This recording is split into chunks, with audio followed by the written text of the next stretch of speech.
Bonjour Jean-Paul Bedbez. Bonjour. Allons-nous vers une récession en France? C'est effectivement la question que l'on peut se poser quand on voit ce qui s'est passé avec le PIB calculé par l'INSEE au premier trimestre, à savoir moins 0,2%.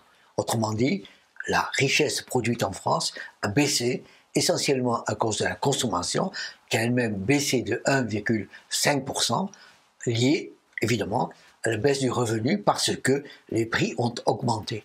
Autrement dit, ce que nous avons vécu au premier trimestre, c'est une inflation qui accélère, qui rogne le pouvoir d'achat, qui réduit la consommation et qui pèse sur la croissance finale. Est-ce très grave? C'est très grave si ça continue. En effet, on a l'habitude de dire que 2 trimestres consécutifs négatifs, c'est une récession. Aujourd'hui, deuxième trimestre, nous savons que nous avons à peu près 0% et nous sommes entre deux eaux. Et donc, au troisième trimestre, tout se jouera.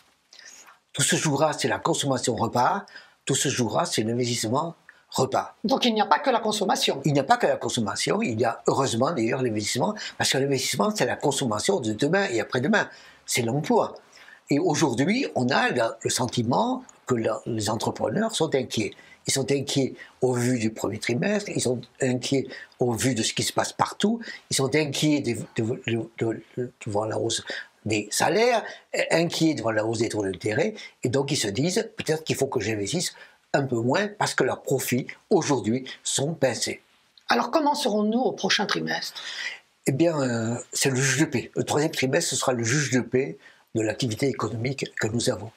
Est-ce que nous aurons assez d'activité économique avec des entrepreneurs qui diront j'y vais avec, au fond, des taux d'intérêt qui se calmeront à voir, mais surtout des entrepreneurs qui auront plus confiance dans la politique économique, politique budgétaire et monétaire, budgétaire surtout pour essayer de freiner la hausse des prix du gaz, hausse des prix de l'électricité, hausse des prix du pétrole. Et des produits alimentaires. Et des produits alimentaires. Est-ce que de notre côté, les SMIC augmentera, mais pour les bas salaires, sans effet de contagion sur les autres? Autrement dit, on peut très bien avoir au troisième trimestre quelque chose qui serait assez vertueux, à savoir une politique monétaire vertueuse, une politique budgétaire vertueuse et une politique salariale vertueuse. Mais l'emploi est meilleur. Effectivement, c'est le paradoxe, la situation que nous vivons.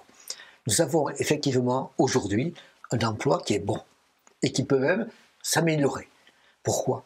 Tout simplement parce que nous revenons de la crise du Covid et que nous avons beaucoup besoin d'emplois dans les services, en particulier de la restauration, l'hôtellerie, et que tout le monde cherche à employer et que les emplois manquent. À côté de ça, il y a aussi des manques d'emplois dans les activités technologiques. Autrement dit, nous sommes dans une situation où c'est vrai, l'activité économique ralentit, mais ça n'est pas vrai que nous sommes conduits, parce qu'il y aurait une crise de l'emploi, dans une récession profonde. Nous sommes dans un entre-deux, et il est absolument indispensable de s'en sortir. Et après? Et après, ça dépend évidemment de la situation politique, de la situation économique, mais fondamentalement des comportements de chacun.